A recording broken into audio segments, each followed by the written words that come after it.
Hi guys and welcome to Mood Extra.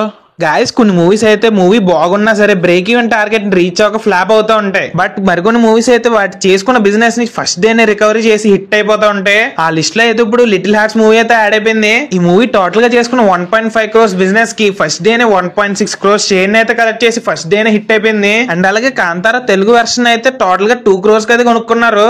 But ఆ movie release అయిన రోజే around గా 2.5 crores షేర్ అయితే కలెక్ట్ చేసి హిట్ అయిపోయింది. అండ్ అలాగే ఇంకో మూవీ వచ్చేసి మన విజయ్ దేవరకొండ టాక్సీ వాలా. ఈ మూవీ అప్పట్లో జస్ట్ 5 crores బిజినెస్ చేసుకుంది. అండ్ ఆ టైంలో ఈ మూవీ లీక్ అయిన విషయం కూడా మన అందరికి తెలిసిందే. అలాంటి సిచ్యువేషన్ లో కూడా ఈ మూవీ జనాల్ని థియేటర్ కి రప్పించి around first day 6 crores share అయితే కలెక్ట్ చేసి హిట్ అయింది. ఇందులో ఇంట్రెస్టింగ్ థింగ్ ఏంటంటే ఈ 3 మూవీస్ ని డిస్ట్రిబ్యూట్ చేసింది మాత్రం GA2 పిక్చర్స్ వాళ్ళు. సో మేబీ వీళ్ళంతా గట్టిగా నక్కతోక తొక్కుచుండాలి లేదా ఏదో బ్లాక్ మ్యాజిక్ అయితే చేసేసి ఉండాలి. దీని మీద మీ అభిప్రాయాలు ఏంటో కింద కామెంట్స్ లో అయితే వ్యక్తం చేసుకోండి. So that's the video guys. ఈ వీడియో కనుక మీకు నచ్చినట్టయితే ఇలాంటి మరెన్నో మూవీ రిలేటెడ్ ఇన్ఫర్మేషన్ కోసం మన మూవీ ఎక్స్ట్రా సబ్స్క్రైబ్ చేయండి and keep watching Mood Extra.